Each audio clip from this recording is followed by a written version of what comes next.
What is going on, people? We are here for a irregular, unscheduled episode of. This isn't quite the Talkin TV podcast. This is something new that we're trying out here. I'm joined once again by Dustin, the Duster Mason. Happy 420, everyone. I've got my signature joint here. This is the first time that I'm actually being able to roll this able to smoke this newly legal substance on camera. And Dustin, break it down for the people today. What is it exactly that we're doing here on this Thursday night? We are counting down the best performances of actors that we like to call elite, that we put in the Actor Hall of Fame. And this week we're doing, for our first episode of Actor Hall of Fame, is Joaquin Phoenix, who is in this week's release, Ari Aster's Beau is Afraid. Could not have phrased it better myself. That is exactly what we are here to do. We're going to list our 10 favorite Joaquin Phoenix performances, and we're going to explain why we love him and why he's so great and why he's a great actor to watch his films on 424. And yeah. That's actually I can't wait. I couldn't have explained it better myself, because you're right. It's weird, like how many of his movies are like good high watches. It's weird how that lined up, like all of a sudden. So that's what it is, people. This is a new monthly segment. We're gonna try and tackle this at least once a month, where, like I said, we talk about an actor that we love, that we consider to be in the elite, and build in order to use another term that I technically stole and coined from The Ringer, a Hall of Fame around them. All of that and more on the debut episode of the Actor Hall of Fame special on the Talkin TV podcast. Stay tuned.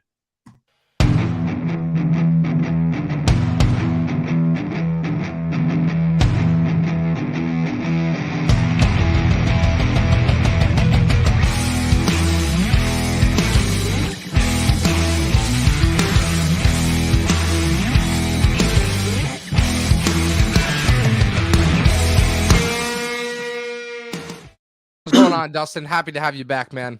Oh, yeah, absolutely, dude. I want to talk about Joaquin Phoenix. Absolutely. So, you know how I always like to start these segments off. I always like to start them off with a little, how were you introduced to this actor, that much. But I actually am like legitimately curious, because like I actually don't know like the first Joaquin thing that you ever saw. I mean, for me, it's like it's a weird journey, because it's like I feel like a lot of people our age, like our understanding of who Joaquin Phoenix was kind of in a weird way developed in real time, because just based off of when we were born, I feel like we missed like an entire section of Joaquin's of Joaquin's career, because the whole thing is that like he's one of 5 siblings.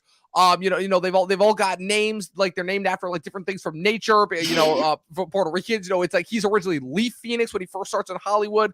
And his brothers, River, I almost forgot about that. River, his brother, who was bigger than him, still had that name going into like when he was a teenager. And so he has like kind of the precocious kid career, but then it's interesting how he's able to transition that once you hit the 90s, with movies like 8mm, before he transfers into like kind of becoming the Joaquin that we know. No, I was really, that's a curious question. I never really thought of it like that. I think I became a fan of him probably in like the late 2000s, early 2010s, when I became like a teenager, when I was like when I was a teenager and I was getting into more like adult films. But like probably the first movie I was aware of, not that I saw, but like that I was aware of him in, was probably Walk the Line.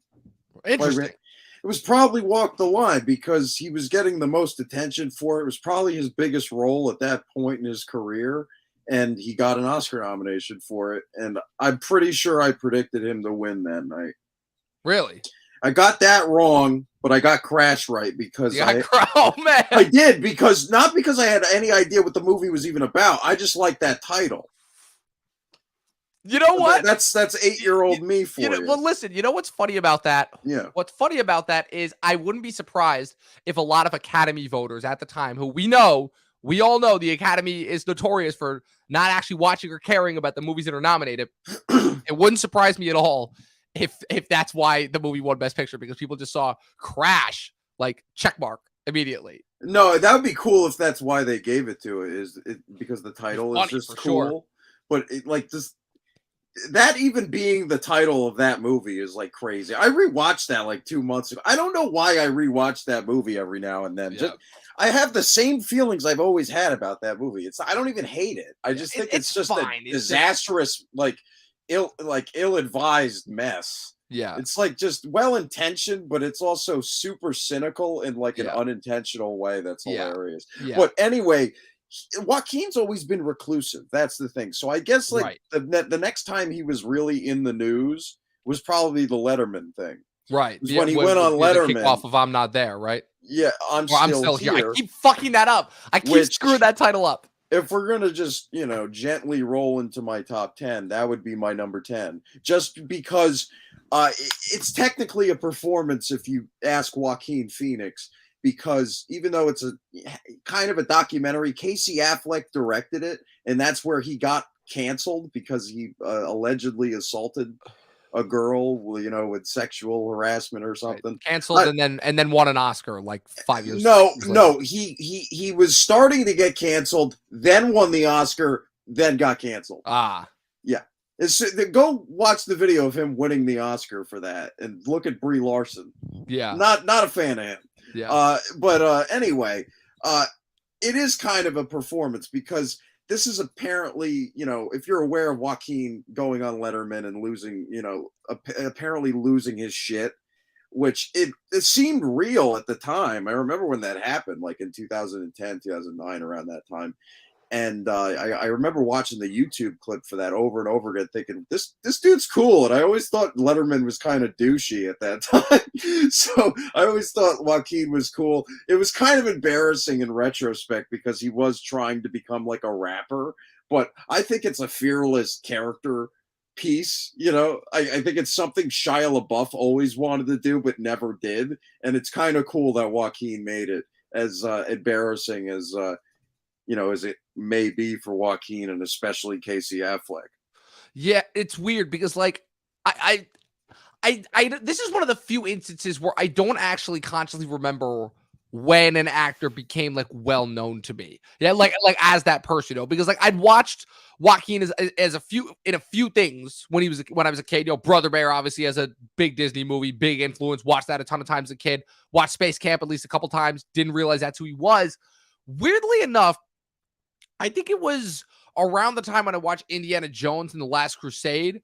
And I remember seeing River in that movie. And I was going to say, that's not what put two and two together. But like, weirdly enough, I still feel like I didn't start watching Joaquin movies like mainstream until 2017, 2018, which is when I finally watched The Master and I watched Her, and I really caught up on a lot of his like more prestigious movies that he'd done throughout the beginning half of the 2010s, and like I've pretty much seen every movie that he's done over the last couple of years in real time.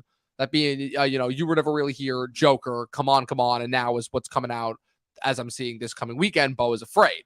So yeah, Joaquin has always been that guy where I kind of came to him, I feel like really late, even if I've always been aware of who he was. And now that I've kind of like seen like the final form, if you will, that he's assumed as an actor and as a person, it's like, okay, it kind of weirdly becomes one of the things where I don't necessarily know if I'm getting that much of a different type of a performance from him, because I feel like he's really settled into that kind of role of playing like the isolated loner. Like, as I've seen it, with the exception of Come On, I've seen him do it like 3 or 4 times now, and I'm like, okay, he definitely has given a lot of great performances. He definitely deserves to be up there with one of the greats, but it's also one of those situations where I'm like, almost, not quite, but almost like, is this guy as good as everybody says he is? Oh, he absolutely is, because he's never like flat out awful.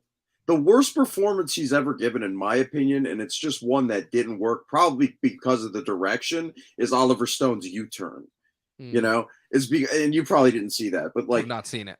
Me and my friend, like, we've seen that, and we definitely agree that that's probably Joaquin's weakest performance, just because of how erratic and crazy his scenes are, and just how like the affectation he uses is just strange. But that's when he was young and just starting to break out in movies. That was before the Clay Pigeons came out, the movie he was a co-lead in with Vince Vaughn, David Dobkin's directorial debut, the Wedding Crashers guy.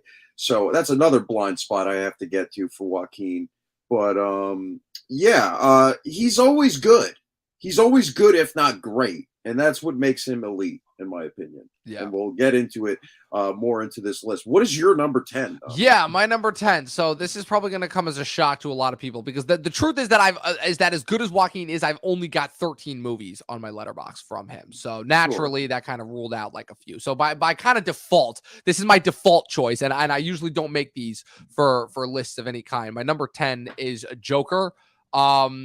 Here's the thing. I've made my thoughts clear that I'm not the biggest fan of this movie the way that everybody else is, but I can't deny just like the pure, like insane charm almost that Joaquin brings to this part, if that makes any sense. Like he literally takes somebody who is essentially viewed as a pariah and gives a ton of humanity to him in his beautifully weird but also like indelible way that he does. You know, he kind of the way that he transforms the iconic Joker laugh into just into a nervous tick almost. And like the fact that this is kind of I always fail to think of certain other comparisons about this, which is why I always go with the Brad Pitt and Moneyball situation. But this is a situation where Joaquin is in pretty much every frame of this movie. Mm-hmm. Like it's not like it's not a thing where like he shares it with, I mean, he does have co-stars obviously, but like where he does like, you know, it cuts away from him for a little bit. You know, he's pretty much on screen the entire time, and the fact that he has to carry you through his like mental deterioration, which are always like kind of character arcs that like are advised against unless they're done by like people who really know what they're doing, like the David Finchers of the world.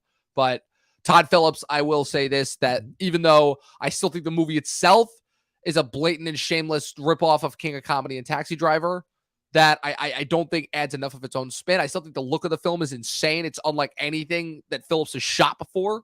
So that also helps. Like I love the way that the movie uses the color green, like it just all over the place. The score, the cinematography obviously is amazing. But yeah, so it's Joaquin's performance that carries it through that. And I have to give it to him. And even though I wish that he'd won for The Master, I'm so glad that he has an Oscar for this movie, and also proves that's two Jokers now that have Oscars for the role. So that's also just a fun little tidbit as well. So Dustin, moving on to your number 9.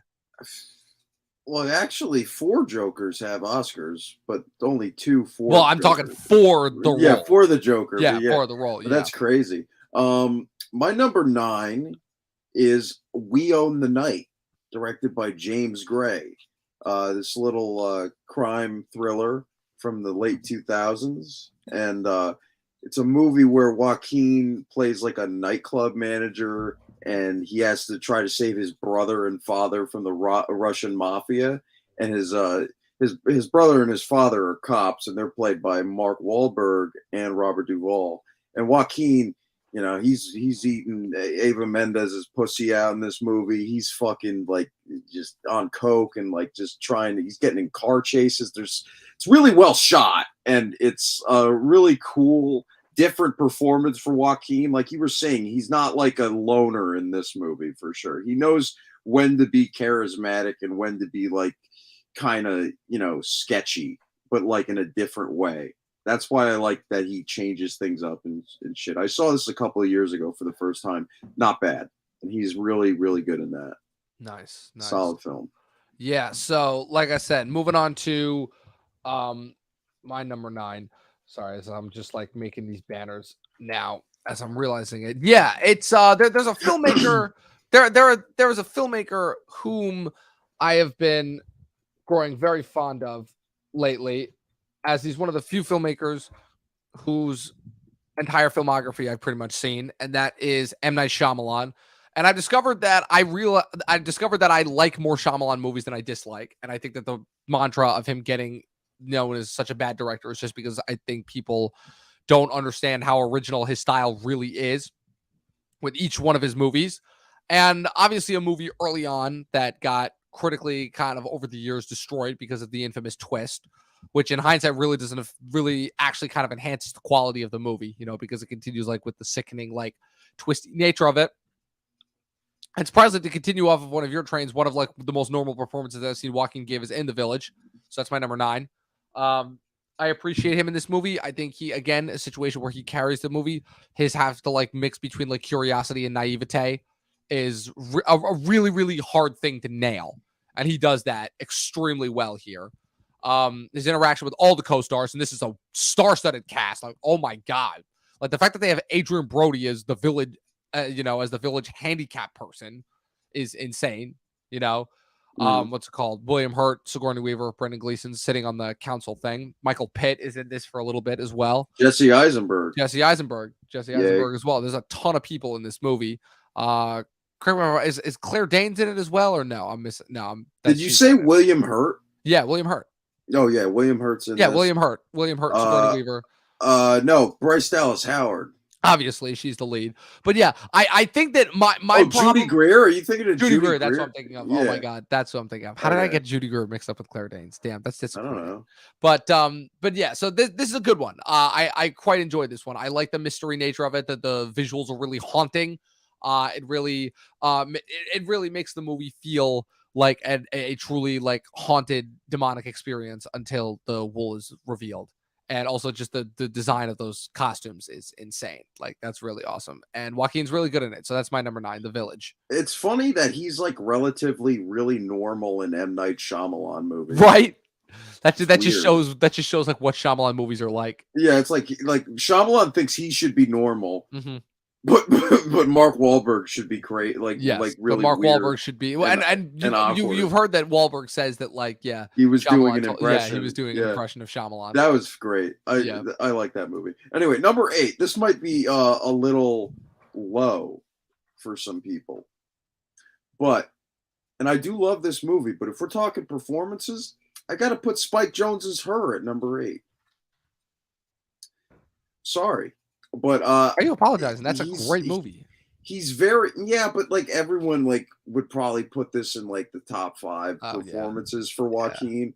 Yeah. And I think like it's due for a rewatch, this movie, because I remember this movie, while it's great and like visually perfect and like it's edited great and like the performances are all terrific, it's just super depressing by the end. And it just never felt like a movie I needed to like revisit on a regular basis. But maybe I do, because he is very sweet in this. It's another, different performance for him. He's more like a little chipper. Like, he's like more of a nerd in this than he is like kind of like an emo guy than he is like in his other earlier films. He's more like depressed in like a normal way, not in a Joker way.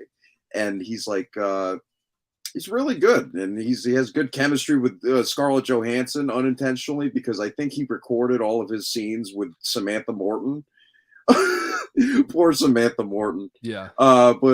Yeah, I do really like her. I just don't think his performance in comparison like to all of his other great performances that I'm going to talk about on this list, I just feel like maybe I need to rewatch it. Maybe I do, maybe I don't. But right now it's my number 8. I do really love this movie, though.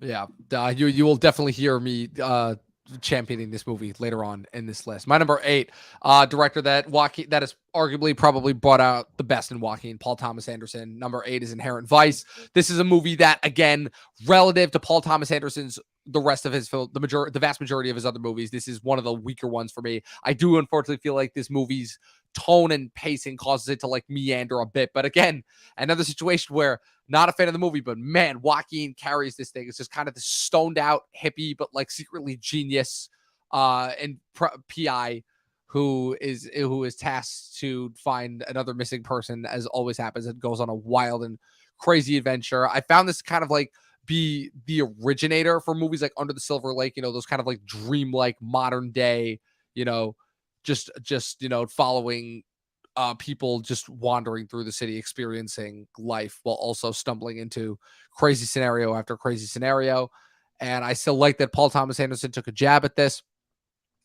It's weird how this is like his like third longest movie, but it feels like the longest. I don't know why that is. It might just be the pacing of it, but Joaquin in this movie, I think this is probably the funniest that I've seen Joaquin in a movie for sure. At least relative to the rest of the movies that I have on this list, they get pretty dark and depressing. So yeah, that's my number 8 for Joaquin, Inherent Vice. Okay, my number 7 is You Were Never Really Here, directed by Lynn Ramsey, for the We Need to Talk About Kevin director. And this is another dreary, not really that rewatchable movie. I don't like it as much as Her, but the performance is definitely gripping. And like you said about him in Inherent Vice, even though I disagree, I'll get to Inherent Vice later in my list. Spoiler alert. But he carries the shit out of You Were Never Really Here. If it wasn't for him, that movie would be forgettable and overtly bleak. And he definitely gets every nuance of this character down perfectly. And he creates an empathetic, scary, but like also sort of sweet character amidst all this darkness and like violence. Like I said, it's not one of my personal favorite movies. Some people adore this movie, but he was terrific in it, and I definitely really like that. Another one that'll pop up later on my list. My number 7, probably like a bit of an oddball choice, but it's one that I watched because of a rewatchables episode during COVID, and it was a movie that I ended up enjoying a lot more than I thought I would, just given the subject matter and the director. But it was a fun time. I thought that Nicolas Cage this is one of my favorite movies from him. The supporting cast, specifically from the villains, is amazing, and I was amazed to see Joaquin Phoenix as like the sidekick, the PI sidekick / witness in Joel Schumacher's 1999 underrated hit 8mm, which is again a movie that would probably pull so many people away upon just the title alone and the subject matter involved, following Nick Cage's private investigator character as he's hired to track down as he's hired to investigate a roll of film that is found in a deceased husband's vault that eventually leads to Cage tackling the snuff film industry and recruiting Joaquin Phoenix's bookstore owner as a person to introduce him to the world. And it's so weird to see a young Joaquin, but like not like kid Joaquin, like he's like right on the cusp of like becoming huge, because 1 year later he has Gladiator, but this is like the last time that he was like kind of like the up and coming younger star who was like clearly trying to not follow in his brother's footsteps, and I'm assuming you'll have another movie from this time frame as well on here. But it's weird seeing like the last stage of his innocence as he plays this youthful character who, while certainly knows his way around the world, still has like that little bit of like youth left to him, and is unfortunately really sad when he just dies kind of unexpectedly. Like it was a ballsy choice for the movie, but I was also like, damn, could have done so much more. But yeah, that's my number 7, 8mm, one of Joaquin's most underrated movies and performances. He's one of the better aspects of that movie, but that didn't make my list. My number 6 is Come On, Come On, directed by Mike Mills. Really, really dug this movie a lot. I don't love it as much as 20th Century Women, Mike Mills's previous feature. However, this is probably Joaquin Phoenix's like most down to earth and normal performance. Like he's not playing somebody with like a shitload of issues. He's just playing a normal uncle, the normal job. He plays like a documentarian. He just like pretty much, talks to kids and interviews kids, and he has a young nephew played by Woody Norman in a great child performance. And it's just great seeing a normal Joaquin performance, and like he just nails every beat he needs to. It's never a showy performance, and quite frankly, I felt like it went a little unnoticed the year that came out, and I think it's one of his more underrated performances. I couldn't agree more with you entirely, because Come On, Come On was one of the best movies that I saw from that year. My number 6. This was going to make it in anyways, and it's hilarious that I have this on the list, but I don't care, because this is one of my favorite Disney movies, underrated Disney movies. And it's better than the Joker. Everyone. It's great. It's better than Joker. Yes. So number 6, Brother Bear. I don't care. I love this movie. This is a prequel to Cocaine Bear, right? Mm-hmm. Imagine if it was. It's like, so that's how the bear it is. Sentient. Yeah. Oh man. Yeah, no, this movie's great. It's surprisingly it's like a typical Disney movie. You have a parent dying in the beginning. It's just not a parent that you would expect. Actually, no, this movie, I think, sets a record straight for Disney movies at that point, with like 2 parental figure deaths at the beginning of the movie. Right. Yeah, you just have Joaquin just like acting the shit out of voicing this man turned bear. Like, whose idea was it to cast Joaquin Phoenix in this movie? I don't know, but whoever it Didn't was, he play like a Native American too? Yes. Oh my god, whose idea was this? Disney's. It's so funny. It should tell you. That should tell. That should tell you everything that you need to know. This is What, exactly the type Gary of react. Farmer wasn't working or anything? He was too busy. They couldn't Yeah, get I guess him. so. They couldn't I get guess so. Graham Greene. They couldn't get Listen, Wes Studi. he goes on a magical journey as a bear in order to All right, Dominic. I can't even take myself seriously No, with you this one. can't. Look, listen, the point I gotta see this movie. It's really good. It's really, I've really always kind good. of avoided. I remember they showed like featurettes on Disney Channel for it, and I was just like, I this looks promise you, fucking it's goofy. really good. I love they get they get Joaquin Phoenix to play a Native American, and they get the fucking annoying kid from Bernie Mac show to play like the fucking brother bear, right? I don't know. This movie, all right, number 6. It's better than Joker. Yeah. It's a good movie. That's all I'm gonna say. It's really good. Joaquin So is much legitimately good nuanced in it. work. Dude, if Yes. Eddie Murphy could get a BAFTA nomination, why couldn't Joaquin get an Oscar Exactly. nomination? Exactly. That's what I'm saying. You understand. Anyways, Yeah, you're number definitely. 5. I promise that wasn't originally supposed to be a troll take, but it kind of ended up being. It just feels like the most contrarian. I'm sorry. All right, number 5, Walk the Line. I just saw this movie. Okay, I finally saw this. It's fine. It's a good, solid movie. It's kind of hysterical how hurt this movie is and how damaged it is by Walk Hard. Because like there's like moments in this there's a moment in this movie that made me laugh so much is like he's on the phone and like Jennifer Goodwin plays this like super unsupportive, like comically unsupportive wife, and she's like, oh, you got to get home, the baby's tired, and like, let me talk to the baby on the phone, and he's like, how you doing, baby? And then she puts the baby on the phone and all you hear is wah, wah. And he's like, all right, baby, I'll be home soon. Like he's It's like this is not Walk Hard I'm watching. This is the director's cut of Walk the Line. Oh, Great. what? Yeah, that's a scene in this movie. Is like him Wow. talking to a crying baby on it. It's hilarious. Anyway, Joaquin's great. James Mangold directed this movie. James Mangold directed the movie, and he does a good job directing it. I wish it was a little less sappy, but like other than that, Joaquin and Reese Witherspoon are terrific. I was thinking to myself, how did Reese Witherspoon win an Oscar for this movie? And I'm thinking, oh, it's because it was one of probably the most uncompetitive Best Actress races ever. Like if you look at the Best Actress race that you're comparing it to Best Actor, it's like insanely pathetic. It's weird. Because it's so weird. Everyone nominated that year in actor is arguably elite, minus David Strathairn for Good Night and Good Luck.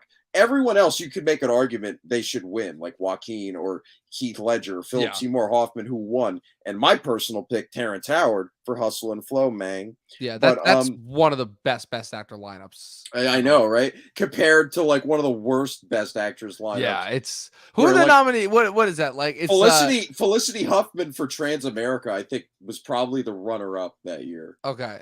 Because Charlize was nominated for North Country right after winning for Monster, so she wasn't going to win. Judi Dench was nominated for like Mrs. Henderson Presents, which like she already won for Shakespeare in Love, and I forgot who the other person was, but they weren't. It's Keira Knightley for. Oh yeah, exactly. That was just like all right. She's new. Give her a nomination. She was never going to win for that. Reese Witherspoon. She was the biggest star in the biggest movie in that category. She was always going to win, and she was sweeping. I'm pretty sure that whole year. Okay. For that awards race for the most part. So Joaquin was terrific in that movie. He doesn't sound exactly like Johnny Cash, but he embodies Johnny Cash almost in a way that Austin Butler did with Elvis, and he does his own singing. I'm pretty sure for all the movie, and he has a good singing voice too. Take that, Austin Butler. Yeah. No, Austin Butler was great too in Elvis. He should have won Best Actor this year. I'm not, I know he fucked Vanessa Hudgens a lot, but I got to give credit where it's due, and he was fucking great in Elvis. But going back to Joaquin, Mangold does a great job directing it. The director's cut is 2.5 hours long. I don't know why I did that, but it was still solid. It's not one of my favorite Mangold movies, but it is one of my favorite Joaquin Phoenix performances, and I'm glad I finally watched it. Yeah, this is one of the ones that I have not watched. I do not know if I will get to it, but I had to maybe if watch I this. I felt like my list would be incomplete without got Walk the Line. yeah, there's a couple that, like I said, that I missed. I haven't seen We Own the Night. I haven't seen To Die For. I haven't seen oh, what's the other one that I'm missing? I'm missing a couple. I haven't seen Hotel Rwanda. I'm missing. I I'm mean, miss. yeah, that's not an elite Joaquin performance, Yeah, but still, yeah. yeah. Okay. I'm just missing a few. Like I said, I'm pretty satisfied with my list. My number 5. Come on, come on. I saw this in New York Film Festival, fall 2021. It was one of the two. I don't regret the two movies that I saw there. It was absolutely unbelievable. Like the black and white aesthetic alone. Like Mike Mills manages to pull that off really well. This is probably, I'm not gonna lie, this is probably, I think, my favorite of his movies. And I have not seen Beginners or his movie that he did before that, but I think I like this a little bit more than 20th Century Woman. It's just like you said, just the normalcy that Joaquin emulates, while also just like it's this uncle getting to know his nephew, which was like really hardcore, super relatable for me. Mhm. And like just the relative innocence, but also like extremely mature exchanges that occur here are just on a level that is like hitherto just incomparable. Like that's Mhm. really the best that I can say. Like that's how good this one is, honestly. Like just from an aesthetical standpoint, but also the subject matter, just the fact that they're like we're trying to tap into like we're trying to tap into the idea of innocence in order to kind of like almost investigate the idea of like when does real experience begin, you know, Mhm. where it's like they're trying to they're doing this NPR show on like how these kids are reacting to the world around them, and it's just like the most like wholesome and genuine thing that I've seen in a while, and Joaquin carries that through to perfection. So yeah, that's my number 5. Come on, come on. All right, my number 4 is Inherent Vice. I really love Inherent Vice, and yeah, you might be right. It's probably Joaquin Phoenix's funniest performance. Yeah. It's one of the rare flat out comedic performances he's given, but he also adds as much humanity as he always does to all of his performances and a lot of depth. And I love his performance in this movie as Doc Sportello, man. He's fucking great in this. The physicality that he pulls off. I'm not a big slapstick guy, but he just has great slapstick. That's what made his performance of Joker even great, as great as it was as well.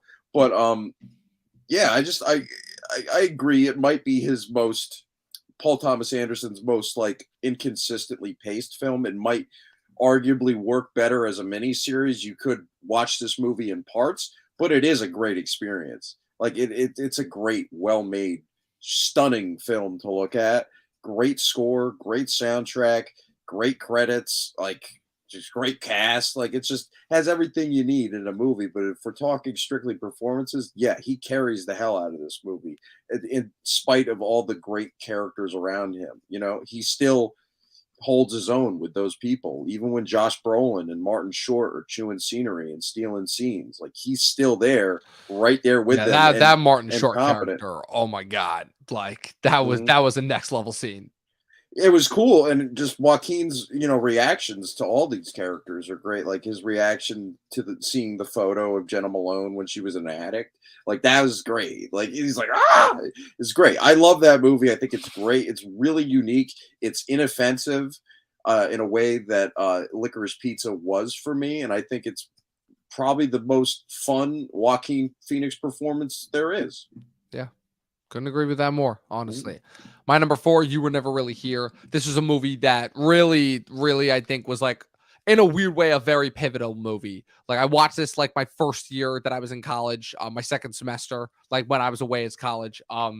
It not just the visceralness of it, the visceral nature of it, and the fact that it felt like it was emulating like such good things that came before it, like the like almost like a Batman movie or like the Daredevil Netflix show. You know, it felt like it was emulating those action sequence wise, but like with Lynn Ramsey directing it, it just like had this just like this level of storytelling and ethos and pathos behind it that just like kept it going until the end, even when it felt like unsatisfying and like not as structurally sound at points, you know, even though it does follow a very familiar structure.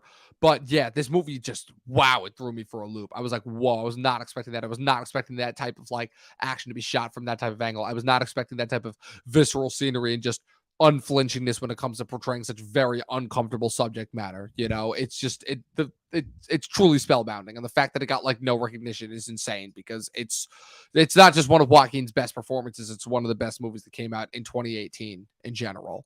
So yeah, I still don't know what happened, how it fell through the cracks, but it certainly felt like it picked up like a little bit of a following for sure along the way. So my number 4, You Were Never Really Here. Yeah, very good performance, like I said. Number 3 is Joaquin Phoenix's breakthrough performance, in my opinion, and that is in Gus Van Sant's To Die For, starring Nicole Kidman. It's loosely based off kind of a true story that happened about this woman who seduced a 16-year-old into murdering her husband. I don't know if the movie and the book that it's loosely based off of fucking true story. I don't know how true the true story is, but this movie is darkly, blackly funny. Has some career best performances in it, in my opinion, from Nicole Kidman and Ileana Douglas, and Matt Dillon is great as like her dim husband. Matt Dillon could be great in some movies, and yeah, Gus Van Sant's direction I don't think has been as confident as it was arguably in that movie, and just to get like young performances from like young Casey Affleck and then Joaquin Phoenix as this absolutely naive but rebellious teenager who's very easily, convinced into doing shit he shouldn't do. And it's an absolutely vulnerable performance, a stunningly vulnerable performance, darkly humorous, and his scenes with Nicole Kidman are as heartbreaking as they are funny.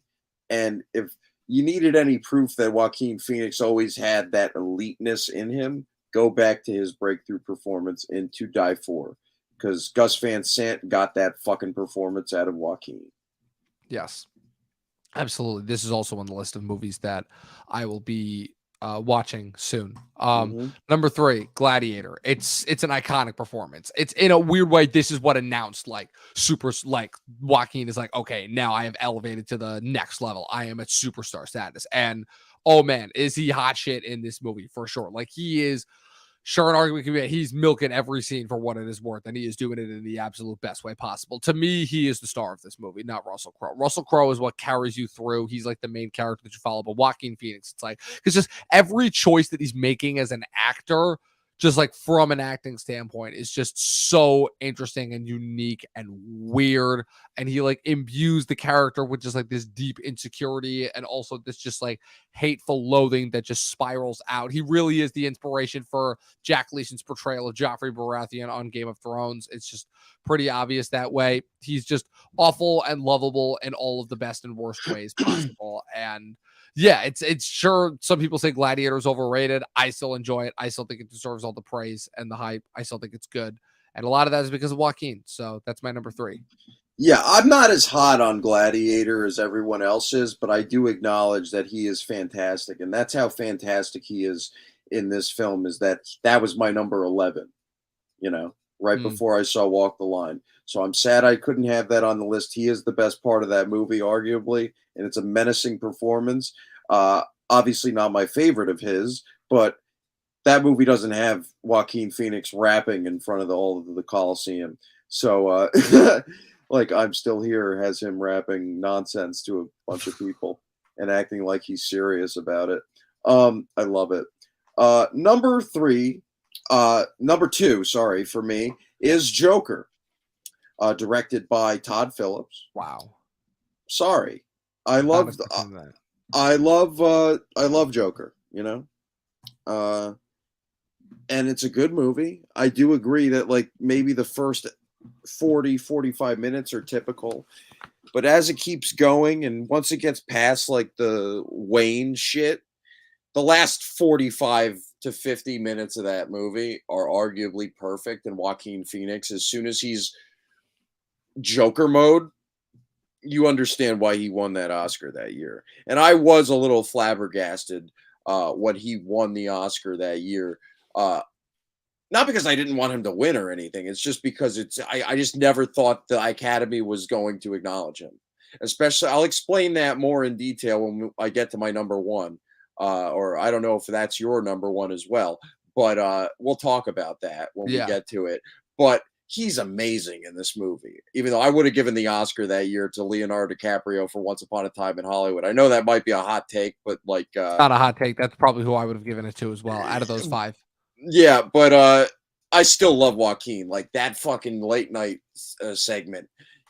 That didn't fucking happen in King of Comedy. I'm sorry. That scene did not happen in King of Comedy, and it knows it, and it uses it to our advantage because, like, Quentin Tarantino perfectly described everyone's reaction to that scene, that scene, and it was absolutely a brilliant take.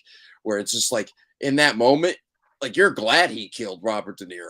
And it's like crazy like but like that's how good the direction is and how great the tone that Todd Phillips sets for the movie. He doesn't give us overbearing comedy. It's his first hardcore drama and character study for sure. And it's a great transition for Todd Phillips. And it just another performance for Joaquin Phoenix that, although not my very favorite, has points of his best work in it, especially in that last act, like I said. And he is brilliant in it. And I doubt he's as powerful as he is in Brother Bear, but like, maybe I'll find that out when I do. But he's amazing in Joker, and I'm so glad he won the Oscar because he's such a weird actor, and I never thought the Academy would actually go for it but then again, they went for Jared Leto, Right. So I That's don't. true. Yeah, another Joker. Yep. Another one. All the Jokers get nominated. Yep, and Barry Keoghan. Yep. That's 5. Nominated. Yeah. That's hold on. Look, we got to run this through. So, I think we might be missing one. like, hold on. Let's count it down. Nicholson, Ledger, Leto, Keoghan, Joaquin. That's 5. Well, Barry didn't win, but he's nominated. Well, but they've all nominated, not necessarily for the role of the Joker, but they're all nominated. Regardless. All Oscar minted. All Oscar nominees. Which brings me to another Oscar nomination. Well, what's it called? My number 2 is Her. Well, he wasn't nominated for that. He wasn't? Oh, fuck, you're right. Shit. No. I keep forgetting. Well, he should have been. That's why. Well, because this is that was a stacked year. This to me is the nomination that is missing. You are correct. It is a stacked year, but this for to me actor, was the nomination that was missing. Yes. No. Even with a picture nomination, that was a long shot. Not that many people were predicting him. Still, no, I'm saying that for me personally, like that would have been. Oh, sure. Yeah, like it's such a heartfelt performance. Like it's one of the big introductory performances for me. I remember I watched this on a train, which I feel like is a really good setting to watch it.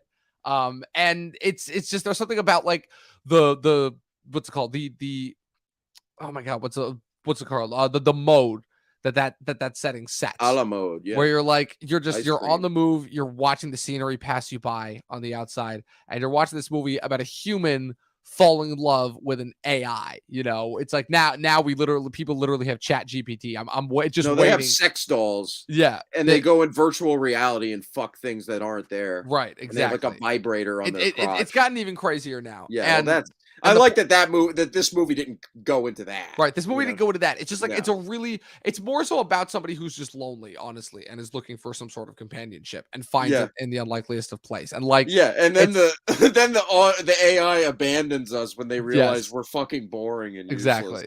Exactly. But like the way that the movie frames it is, but the way that the movie frames it's just like it's beautiful to witness. And Spike Jonze killed this movie so hard that like he's like, I'm never directing a movie ever again, and he hasn't directed a movie since.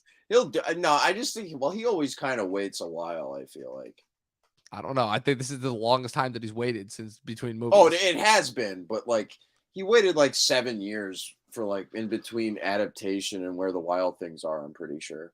So like 7 or 8 years. Yep. But whatever, you're right. That it's the longest. My number one and your number one, we both have the same number one. The Master. It has to be. Has to be. It's the best he's ever been in anything. This is it's a fucking wall. Remember that scene in The Master? Yeah, that was great. Yeah, that's when I fell in love with Joaquin. This is the moment that announces he's like, okay, I am no longer superstar. I am no longer child actor. I am no longer young adult actor. I am Joaquin. This is who I am. Like this is what announces him. This is what cements him This is it's the third Oscar. It's the third Oscar nomination. He pulls off like the Nicholson here with the supporting actor and the 2 best actor nominations. Unfortunately, he still loses to a performance that was like predicted. That was like, what's it called? I don't even know how to describe Lincoln right now. But the point being is that like this is like the most different and dynamic and unique that I have ever seen him. He's like just the physicality, the way that he portrays like the not the irrationality, but like you take it from here, like in He's terms of completely like his mind is deteriorated, obviously, because his character like makes a bunch of like drinks, but they're really like fucking insane potions of like chemicals he shouldn't be drinking. So that definitely has something to do with his already fucked up mind and his mind chemistry or whatever however you would phrase it. And his character is like in the Navy, right?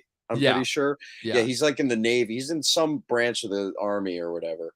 And he pretty much gets dishonorably discharged because they realize he's nuts and the war has like just kind of affected him, or he's like just fucked his own mind up by like drinking all those drinks, and he gets pretty much brainwashed by Philip Seymour Hoffman, who plays like a loosely inspired L. Ron Hubbard character, and yeah, he gets kind of like into this, but not really like cult that's definitely based on Scientology, and it's definitely the best Joaquin Phoenix performance, just not because of the intensity, and forget the intensity and just how compelling he is.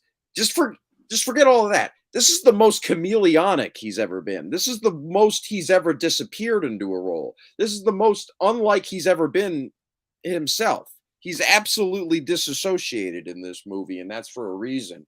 And it's brilliant work. It's spellbinding, and that's why it's one of the top 5 best leading male performances of the 2010s, because it's just flawless. It's just like just stunning. Like there was never one scene in Lincoln where my jaw was on the floor. There was like 5 or 6 times where my jaw was on the floor in The Master. 2 of those times were like within the first 30 minutes. You know, he's just absolutely in the zone, unlike any actors, unlike many other actors that can get there. You know what I mean? yeah. Only a few, and he's one of the few that can absolutely disappear and get into the zone into a role. It's like him, Leo, Gyllenhaal, Brad Pitt, and Christian Bale, Yeah. and maybe Bradley Cooper. Yeah. Like that's and Ryan Gosling. So there's Gosling, yeah. close to 10. You know what I mean? Yeah. All those people are going to get episodes. Yes. But yeah, he's amazing in this movie, and him and Philip Seymour Hoffman and Jesse Plemons and Amy Adams deserved an Oscar for this. Like, how the fuck did she lose to Anne Hathaway? That's retarded to me. But Yeah. like, whatever. This is maybe Amy Adams' best performance. I don't know. I love The Master. It's definitely not the easiest movie to watch. No, not For at all. sure. Definitely took me a couple times to get through it, but And it might be a little pretentious for its own good, but it's fucking masterful. yeah. You know, no pun intended, honestly. Well, you can say pun And intended in this case. no, I don't want to though, Oh, because this movie and performance deserves respect, Dominic. that's And fair. quite frankly, I want to be respectful to Joaquin Phoenix. That is fair. All right. So we each have our own personal top 10 list. So I'm just going to run these back real quick. And then what we're going to do is we're going to combine the choices and we're going to make the full Joaquin Phoenix Hall of Fame. That is a combination of both of our top 10. So, but starting with my top 10, my number 10, what's it called? Oh, Yeah, wait, what's it called? Joker. That's not it. Hold on. I screwed that up. Give me 1 second. Joker was your LOL. default 10. Yes. Number 10, Joker. Number 9, The Village. Number 8, Inherent Vice. Number 7, 8 Millimeter. Number 6, Brother Bear. Number 5, Come On, Come On. Number 4, You Were Never Really Here. You really Number went 3, past Brother Gladiator. Yes, I did. You're like Brother Bear. Brother Bear. I said it. I gave it the same amount of speed as everything else. Number Okay. 3, Gladiator. Number 2, Her. Number 1, The Master. Your top 10. Number 10, I'm still here. Number 9, We Own the Night. Number 8, Her.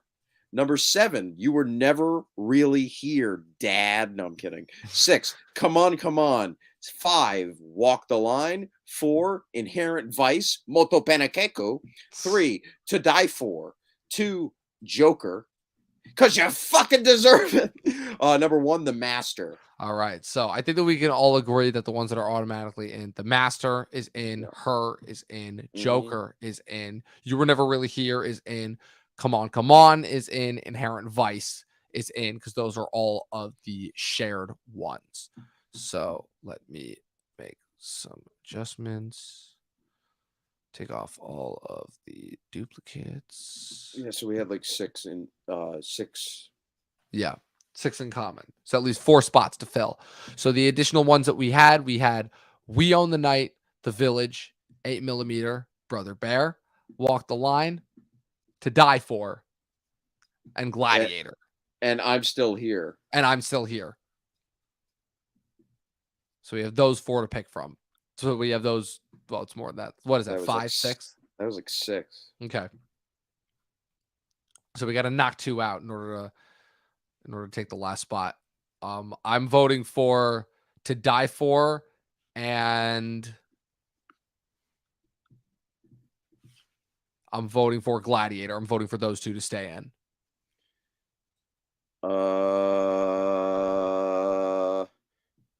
Walk the Line, To Die For. To Die For. All right, so that's 3. So we have Gladiator, To Die For, and Walk the Line. So I'll say right now, Brother Bear can be out. Brother Bear can be out. That was like, it wasn't completely a troll choice, but like, yeah, that can be out. All right, what are the last choices That that we leaves have? 8mm, The Mhm. Village, and We Own 8mm, The Village, We Own the Night, and I'm I'm Still Still Here. Here. Yeah. I'll go We Own the Night.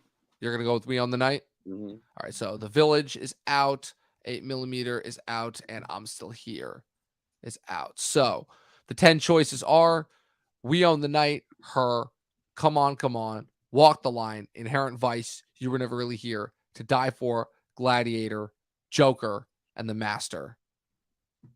So how are we going to rank these? So Master obviously is at 1. Mhm. 2.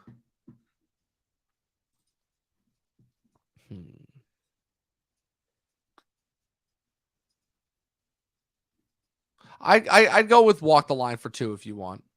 Sure. Okay. Then Joker. All right. I'll give you Joker. Gladiator. Okay, so Joker 3.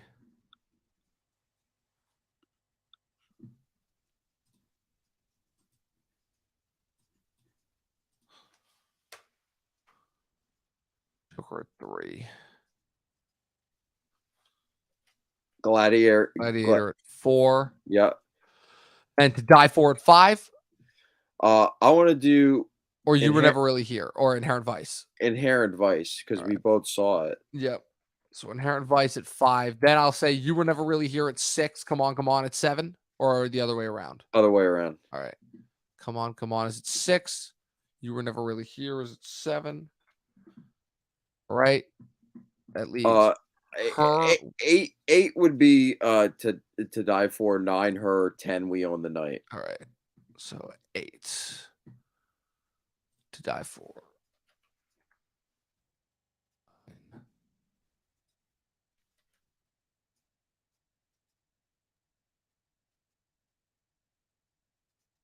All right, people. And with that being said, the official Joaquin Phoenix Hall of Fame, as assembled by the Talkin TV podcast, Dom and Dustin, right here. Number 10, We Own the Night, directed by James Gray. Number 9, Her, directed by Spike Jonze. Number 8, To Die For, directed by Gus Van Sant. Number 7, You Were Never Really Here, directed by Lynn Ramsey. Number 6, Come On, directed by Mike Mills. Number 5, Inherent Vice, directed by Paul Thomas Anderson. Number 4, Gladiator, directed by Ridley Scott. Number 3, Joker, directed by Todd Phillips. Number 2, Walk the Line, directed by James Mangold. And number 1, The Master, directed by Paul Thomas Anderson. And all under an hour. People, thank you for coming to our first installment of our monthly Hall of Fame special episode. We will be attempting to bring these episodes to you guys at least once a month. I'd like to think that this is a success, Dustin. You know, I had a good time with this one. This was fun. Yeah, it was cool. Yeah, glad we did this. Yeah, Mm-hmm. it's a lot of fun. So this will be preserved in the halls. I will start prescribing these into the records of as well of the Talkin TV vaults that we have now. These definitively, like I said, there are a lot of actors, a lot of big name actors releasing a lot of big movies this year. You know, we could be covering Bradley Cooper, we could be covering Leo DiCaprio, we could be covering Robert De Niro, we could be covering who are some of the other ones that you said before. We could be covering Ben Affleck. We could be doing Ben Affleck. Probably Ben what's it Affleck next because of Yeah. Hypnotic, that awful looking Robert Rodriguez movie next month. It looks pretty bad. Robert Rodriguez, unfortunately, is. But not Ben made a good Affleck, we movie. could definitely do a 10 for. Yes, easily. He we could deserves do that it. for. He's elite. There's a lot of actors who deserve it, and they're going to get them as we continue with these going Affleck forward. Isn't as good as Joaquin, but he's still elite and very underrated and has range. I agree for sure. It'd be interesting to see the two of them in a movie together. But Dustin, thank you once again for joining me. Where can the good people follow you on the interwebs? You can go to my letterbox, Dustin Mason, and go on Twitter, Duster. Go on YouTube, Mr. G Movie Reviews. Absolutely. And of course, you can follow myself at Movie Nerd Reviews across all platforms. Be sure to follow the official Talkin TV podcast across all platforms. Subscribe to us on YouTube. Go follow us on Twitch. This new episode will be available on Spotify for tomorrow. And for myself, from Dustin, 12 seasons in a short film, and watch more fucking movies. We'll see you guys next time.